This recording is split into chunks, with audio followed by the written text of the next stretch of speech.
I'm Matt Miller. And I'm Hannah Elliott, and this is Hot Pursuit.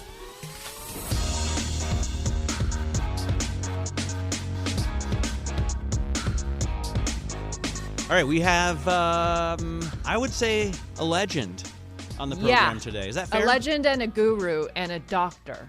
Frank-Steffen Walliser is going to join us. He is the CEO of Bentley, the new CEO of Bentley, and was at Porsche for 2 decades. I think longer, actually. Yeah, right? I think longer. I mean, obviously, we all know him because he was the project leader for the 918 Spider hypercar in 2010, and really developed Porsche's motorsport program. He did all the GT cars. He really is kind of the genius behind it. I mean, he's a mechanical engineer. I think orchestrated Porsche's dominance in that area for 2 decades. Also, my favorite Porsche supercar that I've never driven. But I've never driven any of them, right? So I would say like the 959, the Carrera GT, and then the 918 Spider. Those are the 3 that stick out, at least for me. I've never driven any of them. But I like the looks, the layout, the technology of the 918 better than any of the others. It's so cool. It's so cool. But also we should say now he's at Bentley, and I think we can really expect that some of this really tight engineering, edgy, perfectly balanced handling is going to be transferred over to Bentley, which is exciting to hear about. Yes. The question is, when are we going to see the first vehicle that he, from start to finish oversees? Yeah, that's a great question. And, we have Frank on because Bentley announced last week that they are pushing off their electric vehicle goals for another 5 years, and will be making hybrid combustion engines at least until 2035, which I actually received a lot of comments saying how happy people were that they're doing that. They're delaying that. So interesting times. I don't think anyone wants them to kill their internal combustion engines and just have like battery-powered Bentleys, right? Not yet. Maybe there are a few people out there, but probably most of those who will be buying Bentleys would prefer the gas-powered versions. I think so. Oh, I got to tell you something that's amazing. I don't know if I told you already. What? So my daughters, Edna especially, but also Lola, they love to have daddy-daughter dance parties, and I was playing Zeppelin, and Edna was like, I want to see this band. So I showed them The Song Remains the Same, and they loved it. And at one point, Robert Plant introduces Jimmy Page. He says, ladies and gentlemen, Jimmy Page on the electric guitar. And Edna says, Daddy, his guitar doesn't need gas. That's amazing. Which I thought was pretty funny. That's an amazing connection in her head. Yeah. She's been listening to you, obviously. Yeah. Her favorite thing, when I say it's an electric car, she'll turn to her other 4-year-old friends and say, that means it doesn't need gas. So that's as far as she's gotten, I think, with electric vehicles. But I mean, maybe that's as far as you need to get. Yeah. Now she thinks it applies to guitars. I guess weren't electric guitars considered quite a revolution and a revelation? I imagine. Compared I would imagine they were. I mean, to everything before. Yeah. It changed everything. I never thought about it that way. But for the good, right? I mean, like absolutely. Everything was better post-electrification in guitars. And the question is that the case now, Exactly. I'm sure there were a lot of people who thought, this is sacrilege. Those people were called parents. Yeah. But, it's probably to electrify a guitar. It's probably true. Yeah. And there are people who think, electrification is a hugely beneficial and positive change to driving, even for other reasons than, fighting climate change. Like a lot of people enjoy driving their EVs, the, instant torque and, just the smoothness, the silence. Like there are so many things that a lot of younger people feel like it's a great change. Yeah, honestly, I will say I hate the whirring noise that a lot of EVs have, that really droney whir. I hate it. However, I also hate the young gentlemen who drive their very loud, unmuffled vehicles, Hondas and the like, up the hill at like 5 a.m. coming home from a night out. I also hate that. Yes. I'd rather they be in electric vehicles. So it's Honda Civics tough. and Yes. late model SUVs. BMW M cars. It's so, and they're going 15 miles an hour, 20 miles an hour, and it's like they sound really terrible, really bad. There's a lot of rattle in there too. All right, so we're going to talk to Frank Walliser about a lot of this stuff, and I'm excited for our listeners to hear that. I also want to give some equal time to Rolls-Royce, since we're going to focus so much on Bentley, and since you spent time in a Rolls-Royce in Las Vegas learning to be a chauffeur. And my question is, like, what do you need to know other than, like, oh my gosh, shut your mouth and drive? Like, it's so much. I don't even know where to start. Start with yourself. Like, you need to be dressed not in shorts, obviously dressed like a professional, coat, clean clothes, pressed clothes, blah, blah, blah. All of that's fine. Isn't it always black suit, white shirt? Yeah, I mean, sure. Yeah, that'd be nice. Yeah. If you show up on time, you're late. You need to show up early. I mean, all of these things. Seating position. Let me back up and say I had this amazing day with Andy McCann, who is the head driver at Rolls-Royce. He drove Torsten around for years, and who also trains chauffeurs for Rolls's private clients, for dealerships. He does security and evasive training. Andy is a fascinating guy. He's a former pro skier.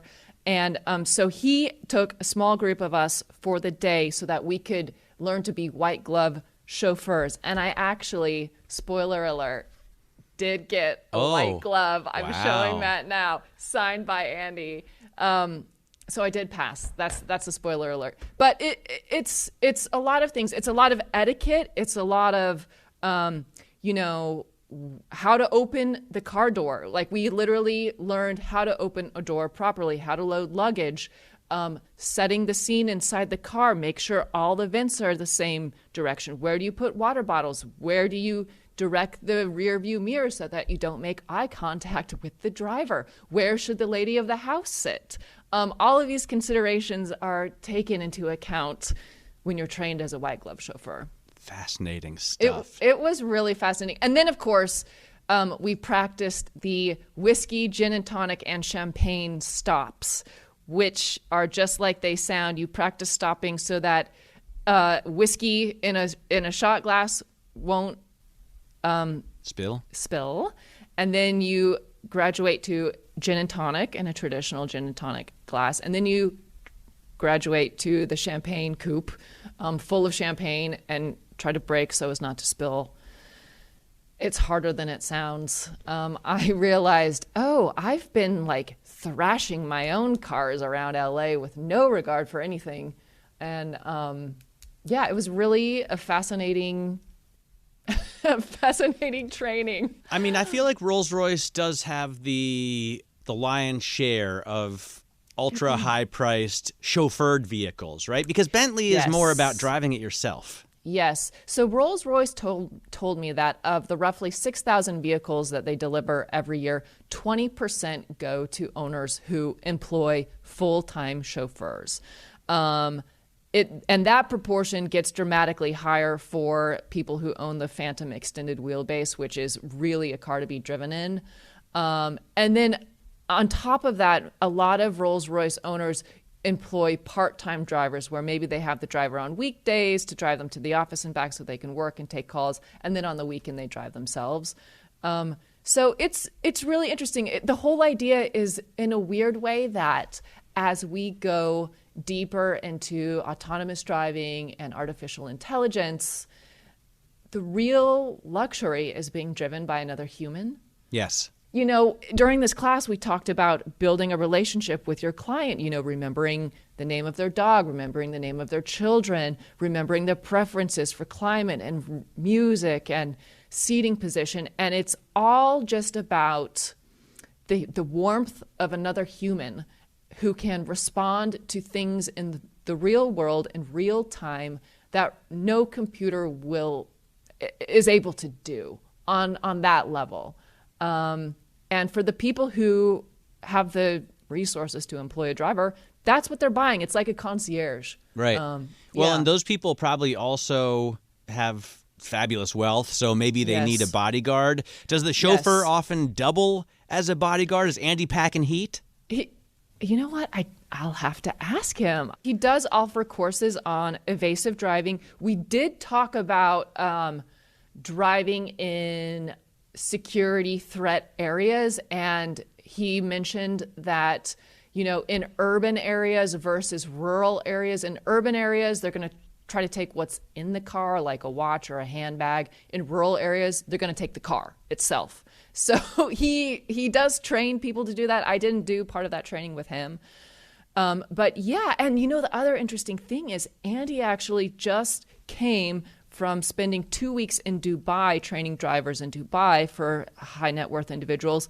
And he also runs a program to train women drivers in Saudi Arabia, which is obviously a really big deal because women, up until a few years ago, could not drive in Saudi Arabia. But now there's a very big growth market for women who will drive other women and children to stores, on errands, to school, that sort of thing. So having been to Saudi Arabia for the first time earlier this year myself, I find that really fascinating.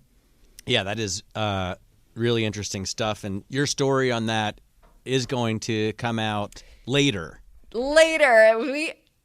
I'm taking it as a very good thing. It was supposed to run this weekend, and now they're going to hold it until Thanksgiving and hopefully make it into a bit more of a feature, which means that I get to write longer. Yes. And we include more words. So I like the sound of that. So stay tuned. All right. I look forward to that. And now I want to talk about the car you're driving right now, which, by the way, Mercedes has so many different variants. It's so confusing. They're no longer divided easily between Mercedes and AMG products, because when they put out the GT, it was just an AMG thing. Yeah. Now they're bringing it all together. And by the way, the coupes can have 2 doors or 4 doors.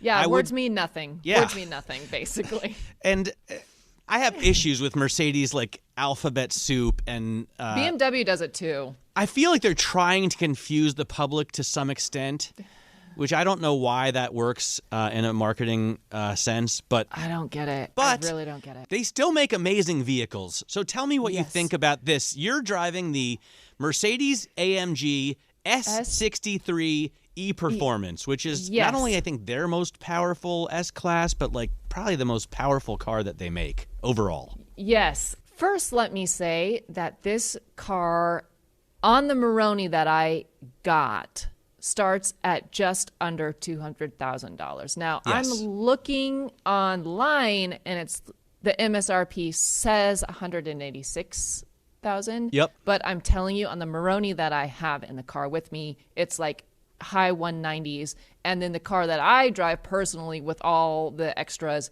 it's at $216,000, which I was shocked to find out. That is so expensive to me.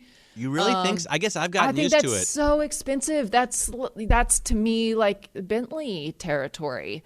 And in my mind, Bentley occupies a place that's higher than Mercedes. Although I know I think you're going to find that it's half. This. It's going to be half of what a Bentley costs. Bentley Continental? The Bentley Continental GT that I drove was about $400. Ooh. And yeah, but it starts at lower than that. At like $350. No, it starts at $2 something. Right? I'm gonna go ahead and look at Bentley.com. Oh, no. It'll be in my review. So the price in your Bentley Continental review was, I think, a price for an old Bentayga. Okay, $300,000. You're right. It's 302. All right, fine. Prices are just much higher than we thought they were. I know. Right? It's so wild to me that this car costs that much.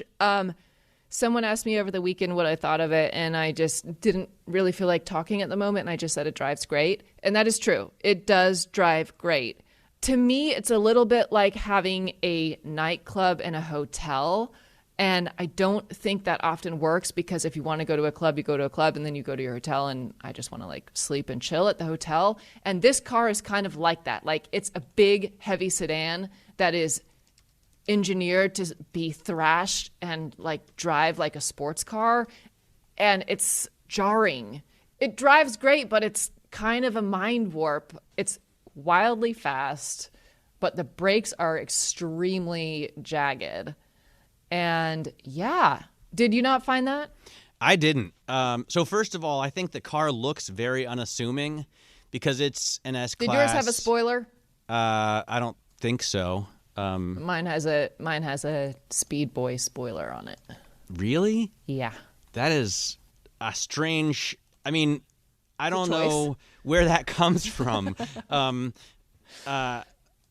I'm going to go through the configurator right now. Okay, I'm not sure there's any kind of spoiler on the one on the website, so maybe no, there's definitely not. And it's very smooth. I didn't have that experience at all. In any case, did you get out of comfort mode? I had it in Sport Plus and Track like all the time, the whole time. I kid. But wow. Yeah, so to me, it much like a Moroccan palace, it looks like nothing from the outside, and then when you get inside, you're like, whoa! Like I was mind blown at the display behind the steering wheel because it's 3D, and you have to pay attention to that, Hannah, if you haven't noticed it. You can turn it on and off. I see it. Yes, okay. I see it. I've never seen it in any car before, so it's the first time I've ever seen that. I think I was too distracted by the fact that the cup holders don't actually fit coffee cups. Like, did you notice this? No. This single, it's very poorly, and this is a shock from Mercedes because they are generally so great. Cup holders for the coffee in the center console there's a lip, and it catches the lid of the coffee. And it you have pushes short cups. Yeah. Well, yeah, I'm not a farmer. I know, but I am a farmer, so I have 24 ounce. You get a very small you get a normal small coffee, and the lid instantly pops up because the coffee holder is too small and claustrophobic in that huge center divider. Yeah, this is a problem. That is probably a problem.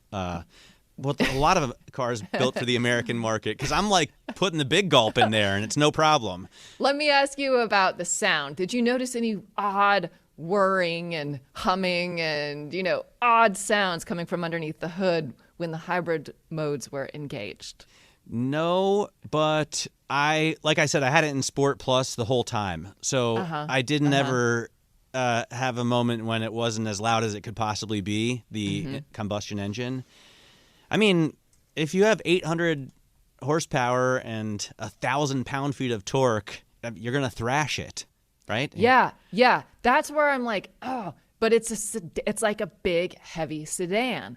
It didn't feel heavy to me either. Oh, man. I mean, it felt pretty nimble. It didn't feel I was wide. blown away impressed by this vehicle, and I feel like I want you to go spend another couple days with it. Oh, because, I've got a couple days with it. I just thought it was amazing. I knew you would. I literally said in the car, Matt Miller is going to love this car. And I couldn't not compare it to the Bentley Continental GT, because I had the Bentley Continental GT right after this, and they both have very similar powertrains. They both have turbocharged V8s with a hybrid assist. So they both have these massive horsepower and torque numbers, although the Mercedes has more. They're both extremely luxurious. The Bentley felt tighter. I had less room in the Bentley. The Mercedes felt airier. Smoother. I had more. The Bentley, I didn't get the feeling it was smoother. I did get the feeling it was twice the price, though. So for this power and performance and luxury, in the Bentley, it's $400,000 for 2 doors, and in the Mercedes, it's $200,000 for 4 doors. To me, the value proposition falls easily in Mercedes' favor. Okay, let me ask you this. Which car do you think looks better?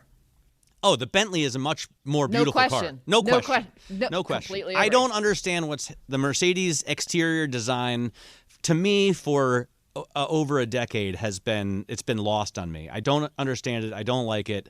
I love the AMG GT, obviously. Or I did before this new iteration, and I think they've lost that too as they bring it under the Mercedes roof.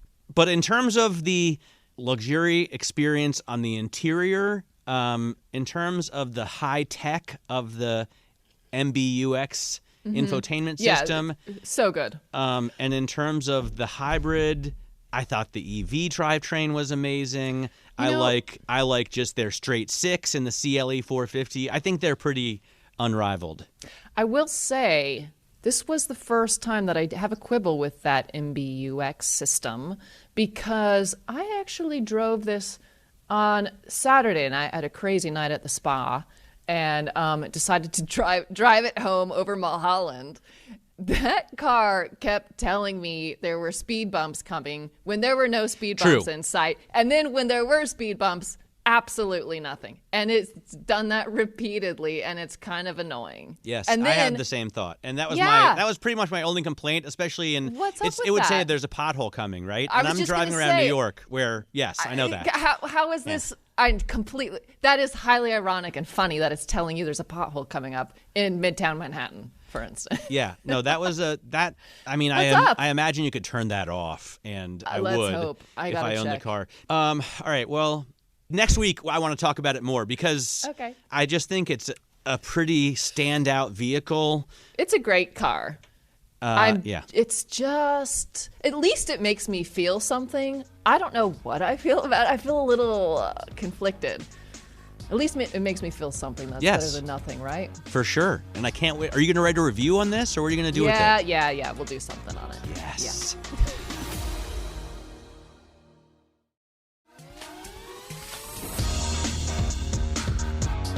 Let's get to Frank-Steffen Walliser. I mean, this guy had an incredibly storied career with Porsche. Not sure when he started there, but he took over the motorsport division in 2003. Legend. And he was the project manager for the 918. And yes, absolute legend. I think he took over the 911 as well, and Achleitner left. And now he's got his own baby, right? Now he's moved over to be the boss of Bentley, and you talked to him in Switzerland. Yeah, in Andermatt. That was the first time I got to meet him. And it's really interesting having a German CEO follow Adrian Hallmark, who was Bentley's very British CEO who left and went to Aston Martin. So now it's like we've got a whole new regime. And it does make me excited about the future of Bentley because Frank is very open. Like, we've got some things to work on and this is what we're going to do. I like that. Yeah, I like it too. Let's listen to Dr. Frank-Steffen Walliser. Frank, you're actually not that new to Bentley anymore. You've been there since July. Where are you along your big plans to make your mark on Bentley and propel the company to the future? Well, there's something about the famous 100 days for a CEO. You have to set up the scenes, and I got some interesting books on that. I got even a book with 90 days, but this is too short. You need 100. And we work with the team here on strategy and the future ideas on Bentley. This was coincidental as our Beyond 100 strategy was close to 5 years. So every 5 years you rework your strategy anyway. So that fit nicely together. We just announced last week our Beyond 100 Plus strategy that already signs out. It's a continuation of what was done in the past, but we did some tweaks and adjustments. We have, I think, over the last 5 years, everybody in the automotive industry has a better understanding of the biggest transition in the history of the car, the switch to the electric drivetrain. Also in the market feedbacks, speed of the different markets, a lot about technology. Not so easy for an industry that was used to have a proper life cycle. You launch a product, you have it 7 years in, you do different model years, you have a proper legislation. It changes tremendously, changes very quick, changes different in different angles of the world. So, but nothing to complain and nothing we can really influence. We just have to be in our technology, in our product offer, flexible enough. And this is what we mainly work through with the team. Frank, I have to say, I received no shortage of messages in my social media inbox of people who are very happy to hear that Bentley will continue to make combustion engines. And of course, we're all very excited to see what the new electric model is. Can you tell us what the feedback has been like? What do you hear on your side of things? We're reading the media feedback. We get some personal messages. We have a very strong feedback from our investors and dealers. They are happy with the strategy. They see the more balanced product portfolio and an additional car. Well, with the additional car, they can hopefully grow their business. It's not substitution, it's growing the business. The more balanced portfolio gives them the opportunity to keep a lot of the existing customers, staying Bentley customers also in the future. And yeah, it was pretty well received. If I say pretty well, this is British understatement. I learned it. The W12 has been a big focus of Bentley for as long as I can remember. What's the future like for that engine? I mean, is it short-lived, or can we expect it to stay around in some form, for at least another 5 years or a decade? I have to say we already stopped the production. Also in summer, it was around July, end of June. We stopped the production of the W12. It is replaced by the fabulous V8 plug-in hybrid, like in the Continental GT, and I could drive it. It's interesting because, well, there's so much history about this W12, and it was the defining engine of Bentley, but Bentley is more than only the engine. This makes it also really exciting in deciding now the future of the cars, but also of the company. There's more about Bentley than only the engine.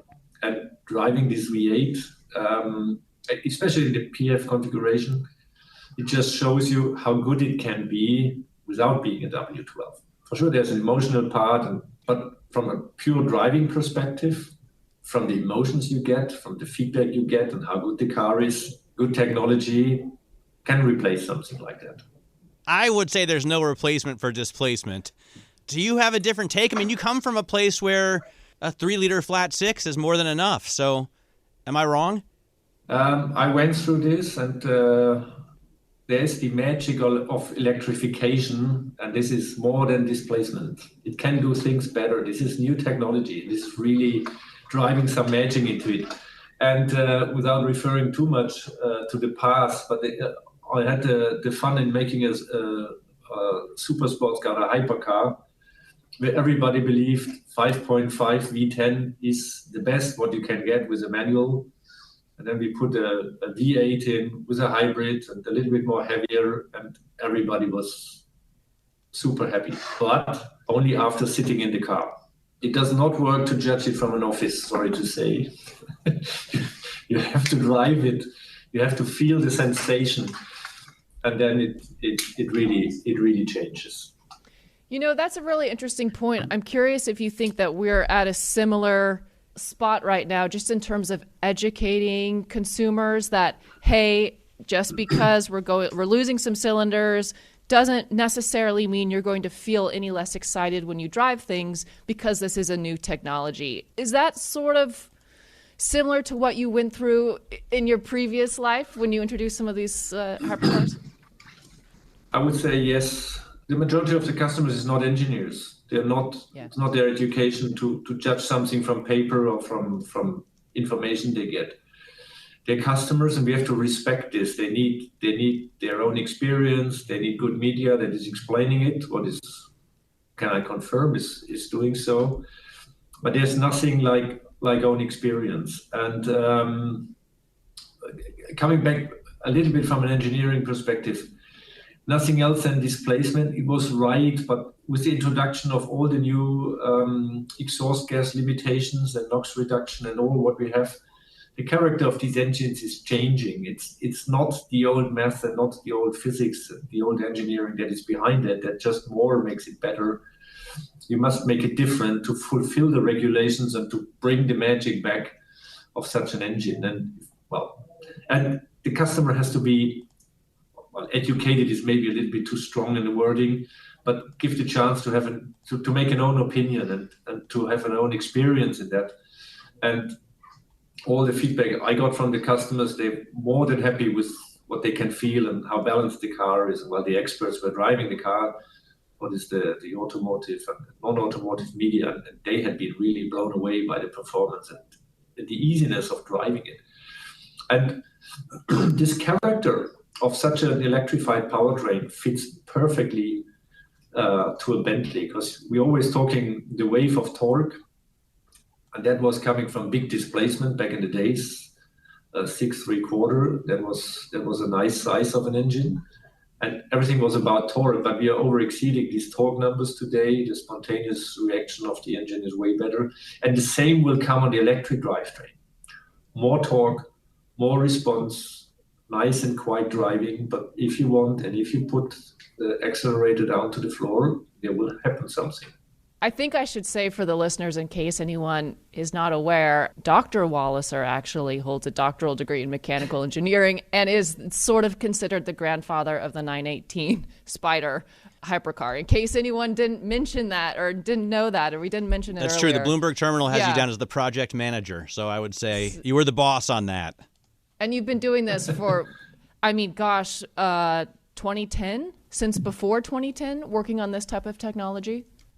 Yeah, I started in 1995, so it's nearly 30 years now of experience in the automotive sector, different projects. But on this electrification part, I started working on, I think it was pretty much around in November, maybe even the day matches in 2009, where the first ideas on electrification of big cars started. Gained a lot of experience in that. Some of the technology is still around. So, basically, you were at Porsche since the turn of the century, right? Running the motorsport division, I think starting in 2003, and then the 918, and now you're at Bentley. And I think it must be incredibly exciting for you to have now this whole brand that you can shape and mold. And obviously it's storied and has a long history, so you're working with everyone who's already been there, but you have this leadership position now at such an incredible mark. What are you most excited about at Bentley? It's exactly what you described. It's not only an engineering job, it's not only a product, it's a complete company. It includes communications, it includes the customer interaction, it includes our sales channels, our dealerships, all the partners we have outside there, but also the production stuff, how to develop our culture here within Bentley, what is really an important part of it, how to continue to being a high performance team, bringing great products, and we all know the surrounding is not easier. We have to make decisions. We are, as I said, in the biggest transformation in the history of the car, and that's part of the fun and daily work. And but this is also very motivating, and sure, you're responsible for 4,500 people here on site in crew, but also on the international dealer network and all the partners outside, and for sure on the customers that are really fans. I don't think we have really customers. We have fans of our brand and of our cars and the history and everything behind that. And that's great. It's really exciting. What was your perception of the brand? If I'm not mistaken, you are from Stuttgart, so you have been immersed in, Porsche, Mercedes. You're not far from a Falterbach. I imagine you were a huge German car fan, and then you must have taken note with extreme interest when Volkswagen acquired Bentley, as well as all the other brands they acquired. So what was your perception of it growing up? Growing up, I think it was an interesting time when these big changes happened, where there was this big consolidation of of some of the smaller brands, and the acquisition strategy of Volkswagen that, well, honestly, maybe based on information and based on age and experience, from outside it looked a little bit, what exactly is the idea and how will that work, and who did do the better deal back in the days, because one company took over the name and the other one took over all the assets and the Bentley name that was not so known outside of the customers. It was a very small customer group. But obviously, this master plan behind that, now we can look back, well, a little bit more than 25 years ago when the decisions were made, and seeing the outcome, how this idea really started to have a well-established business, to have a model lines there, to have grown the fans by multiples of thousands in comparison to number of cars that have been produced before. This is really great. I'm really curious to hear you call Bentley owners fans. It's really nice to hear because I think that term, I would naturally think, okay, that applies to Porsche people. But, with Bentley, you're kind of in a different space. And I'm wondering if you could talk about how you see Bentley positioned as a brand in contrast to Rolls-Royce, for instance, or in contrast even to Maybach. I know when we spoke in Andermatt, you mentioned that Bentley might improve by sharpening its image a little bit. So can you talk a little bit about what that means in your mind moving forward? Well, my learnings over the last weeks and months and discussions with the team here, engineering, but also with the comms team and marketing, and honestly also the chance to drive a lot of these heritage cars to really learn what makes a Bentley so special, and also reflecting on the history and I think that's also a car that really impressed me by driving it was the Turbo R. Oh boy, the 90s. But we talk about that car a lot. I'm a huge fan of the Turbo boy. R. Like, I desperately want one. Okay, Yeah. Okay, so we are three. But something obviously happened in the company back in the days that someone from management and some of the engineers decided, let's make a variant out of that is more sportier, that is, considering times and everything, was kind of revolutionary considering the company. So obviously there had been, even over this long time, where Bentley was kind of a second brand with together with Rolls-Royce, there must have been enthusiasts for this brand that pushed it again, and that they have seen a business opportunity also. And they had been right, they had been proven right. Because everything I know, then the sales numbers definitely went up. And Bentley established again as a special brand. And I think the specialty within Bentley, besides for sure having a super valuable car, a unique car, small numbers, you have this blend with having a sportiness that is built in. I think there's still a chance to emphasize even more the sportiness of the brand, and we can maybe even more exotic cars that some would not have considered, wow, that can work with a Bentley. But I consider the brand as being really, really strong. You can offer a lot of products under the Bentley brand as long as you keep this heritage, this unique blend of having this super valuable car, of having the sportiness, of having the craftsmanship, in the future for sure also having the sustainability, with the technical knowledge we have, with the abilities we have. And we have to say we have from group technology what we can use in certain degrees. I kind of like that idea about, you didn't say it, I'm saying this, so this isn't on you, but having the Turbo R and that family of Bentleys sort of as a touch point in the history that you can refer to, but also maybe a bit of a North Star as you move forward to tap into whatever you described, the excitement around that really gutsy, brawny, powerful driver's car. This is a car for drivers. For sure you can be chauffeured with that, and that works pretty nice, but it's a driver's car. And this is also then part of the engineering, and the product design is also made for drivers. I wonder how you sit in the car, how it handles, how the acceleration is, how the steering is. This is driver's car.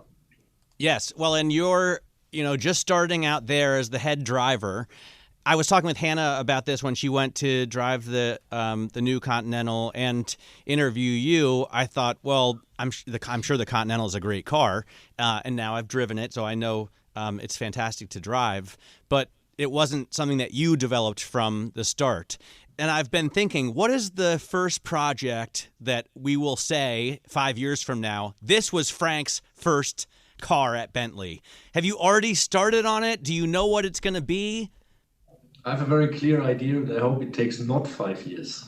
Ooh. How long will it take? I don't, I don't know. Say more. Yeah. Then we'll discuss in the next podcast. Oh, come on.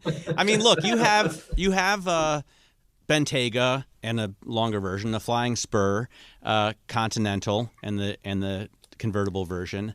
Do you think there's any holes in the portfolio? Is there something missing that you want to put back or recreate or create for the first time? No, I would not say holes. Even knowing well on the things that are coming, especially with our next with the next Bentley. But looking in some of the derivatives and looking on ideas based on these cars, we have some ideas. They might be surprising, but you will definitely have fun in driving them. Can you tell us a little bit about the process? Because I've always thought start to finish, a motor vehicle takes 5 years. That's just a round number that's stuck in my head, and maybe it's from 20 years ago and I'm wrong. So what is the process? Like when you started the 918 to when it started, to when the first customer took delivery, how long did that take?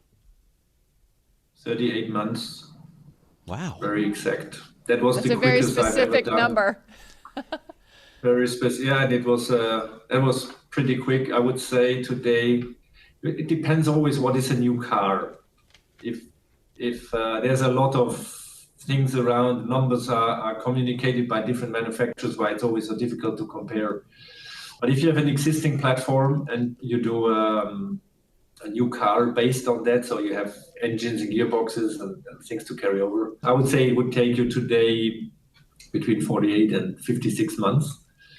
So your 5 years is pretty much the number. But we also see that there is a need to be quicker, to react quicker. I would say the progress we are doing on the electronic and software side forces a little bit the manufacturers really to accelerate. What I would appreciate, well, also with a little bit of motorsport background, so being quicker is not bad.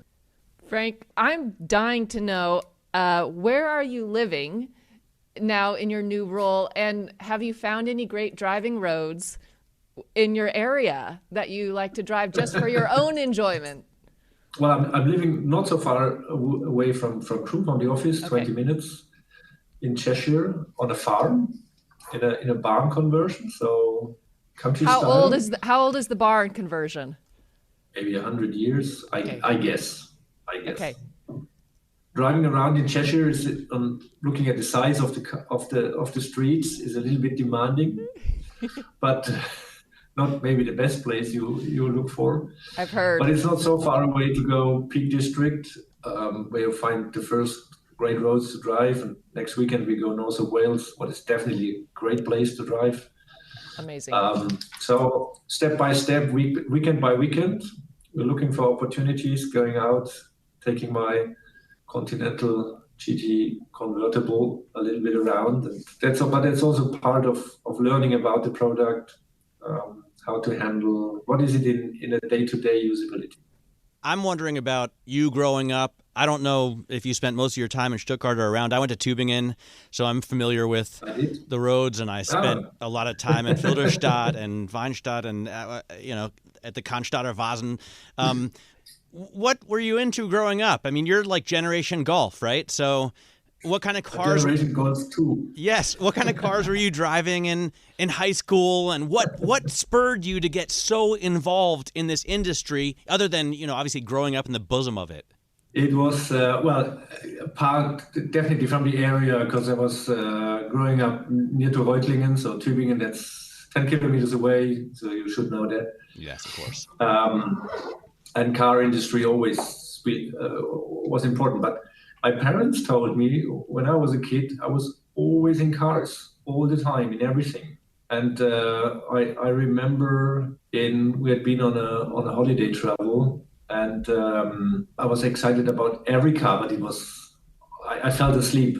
And my parents later told me there was a Lamborghini Miura passing us, and I missed that. Oh, and no. since that time, I never slept again in a car.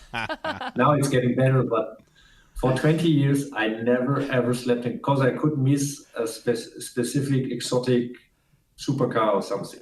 Okay, and well then, always in technology, always interested in cars, fascinated me my whole life. The first one was, well, that was what I could afford, was a Fiat Uno. Oh, cool. But it was an S, so important. I did not The have Uno the very S. small engine. I had only the super small engine. Then was the Golf 2. And after the Golf 2, I have to think on. After the Golf 2, it was a Boxster. Nice. My first colleague's car. Your first P car as an employee then, right? Yeah. Do you own a car that you know you will have forever currently? Two of them, yes. What are they? One is a 993 convertible, model year 97. What color? Black. Re-imported from New York City. Wow. All black. Yes, of course, cool. triple black is key. Manual with the model year upgrade on the stronger engine, 287 horsepower. And the other? But I kicked out, honestly, the US suspension. That was not good. And what's the other one? The other one is a GT3 Touring, 2018. Oh, great car. Midnight blue. Wow.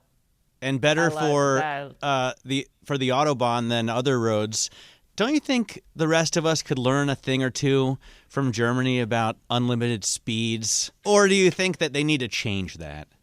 That's an interesting question. Number one, the reality in Germany is not so many unlimited roads than everybody thinks, especially if you're south of Germany. The Cameras of everywhere. Autobahns that are really open is super limited. The traffic is very dense. Even if it's unlimited, it's super dense. Well, I enjoy it if it's possible, but it needs a lot of experience also to do so, and to handle it properly. And you have to be wise if you have a powerful car, how to handle it. I like that. I agree. I don't think drivers in LA should have unlimited speed limits. Knowing how these people drive out on these streets, we cannot have that here. You can't trust us with it. In the US, I would highly recommend to not do so. That was Frank-Steffen Walliser, Dr. Frank-Steffen Walliser, the right. CEO of Bentley, holding his cards a little bit close to the vest, no? We're going to have him on again, I guess. I take it as a good sign. It means this is a conversation ongoing, Yes. I suppose. Yeah. I think it's going to be interesting to watch. Also, their competition with Rolls-Royce, I don't know. Do they see themselves as direct competitors anymore or something completely different? Because Rolls-Royce still offers a 12-cylinder motor and Bentley does not. Well, let me just take the liberty of saying I don't think Rolls-Royce thinks they're competitors. Yeah. So, and that's no shade on Bentley. I think Bentley, of course, is going more to what we talked about at the beginning of this show, more of a sporting driver, like perhaps the higher-end Mercedes. Right. I don't know. Yeah, well, I wouldn't cross shop those cars, for the record. Sounds like you, in your mind, there's some cross shopping, but I wouldn't. Yeah, no, I mean, look, if you're going to pay $400,000 for a car, you're not going to probably shop it against something that is priced at half. I'm getting a Ferrari if I'm spending $400,000. I feel just like for the record, I would get a Lamborghini. Therein lie our differences. I guess you would still compare the Bentley Continental against. Does Rolls-Royce even make the Wraith anymore? I don't know. Those are too much for me, obviously, to even configure. Because in my wildest dreams, I can imagine getting the 911 that I want, but I cannot imagine ever spending Bentley or Rolls-Royce money, even if I somehow earned it.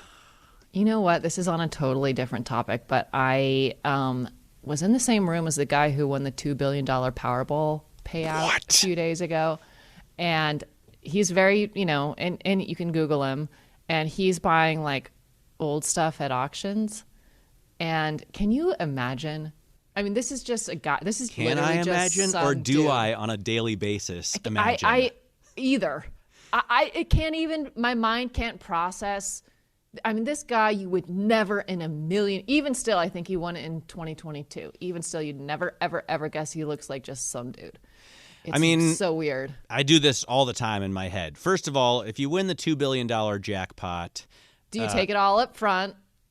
I would probably get the payout. It's higher, but there are many, I think, maybe better arguments for taking it up front. You're not getting half of that, so you're not going to end up with even $1 billion after the government takes its share. But don't you put your dream garage together every time you daydream about having $1 billion or 100 million or 50 million? Like, I do that constantly. Yeah. Yes. I would need a truck, and that would be probably right now. That would be the Chevy Silverado 2500 ZR2. I would need a 911. I think I would take a Carrera T, even if I had all the money, because I don't really need an ST, and I think it would take forever to get one. I would need a big luxury sedan for the whole family, and you know that I want like the 2022 BMW M760. Yes. With the V12. Yes. Probably need a big SUV. I don't know. No minivans. No, definitely not a minivan. By the way, so I was talking to you last week about my minivan, and I had them cut it out of the podcast because I wasn't going to say that. We don't have to talk about it. Well, here's the problem. On the day we recorded last week, I had driven it for all of a half hour. And it was like, I was in a good mood. I drove it a few people to pickleball. And I was like, wow, this is so cool. I'm driving the Chrysler Pacifica. High on dopamine. Yes, because it's brand new, beautiful paint. It's not a great looking vehicle from the outside, obviously. It's a Chrysler Pacifica minivan. But the seating position is so different from anything I'm used to. You're sitting like at the front on the edge of a skateboard. Yeah. And I thought, wow, this is really cool. And it kind of glides along. The ride felt fine, on my suburban roads out to the pickleball court. And I was so into it. I was like, that's awesome. Why have I been avoiding a minivan? It's so spacious. The load floor is so low. And, the two doors that go all the way back. Like, I thought, I've been missing this. This is your new you. Yeah, and then the next day, like, I commuted to work in it, and I realized, no, that is not a good car. Man, it's a good thing you didn't actually buy that. Like, what if you had actually bought it after a 15-minute drive? I would, no, that actually is a very good point. Yeah. So many people test drive a car for 15 minutes or a half hour or maybe an hour max, and you just don't have any time to get used to a vehicle. Not at all. And that would be like my mood. My mood would determine how I feel. Like whatever I ate for lunch, that would determine how I was feeling potentially about a car. Yeah. Like if I had just done a great workout or whatever, I can see how that affects, you need more than 15 minutes. You need it for a week because you got to commute with it, go to the grocery store, go to an event, Live life. Take it on date night. Yes. Exactly. Get your friends in it, take it up to Bear Mountain or Angeles Crest or whatever. Like you need to do a whole gamut of things with it to understand if you want to spend your hard-earned cash. Yeah.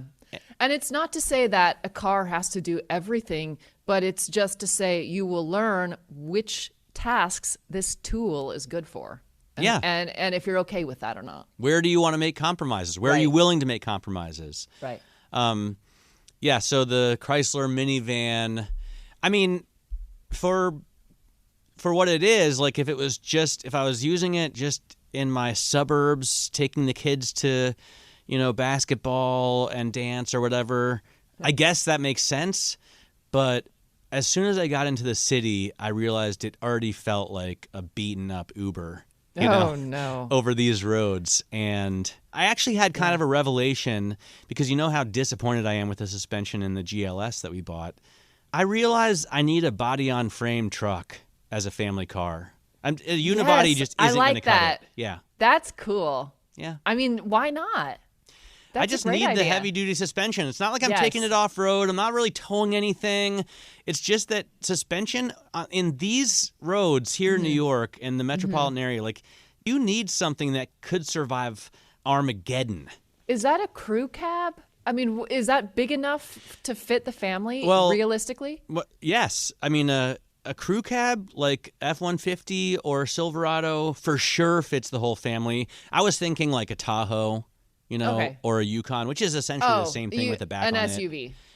But a real... You don't mean a pickup. No, what I mean is body on frame. I mean, not unibody. Yes. So yes. Not any SUV. In fact, most SUVs, no. It's only like Tahoe and probably, what's the Nissan? The Armada, or whatever the Tundra is called in SUV form.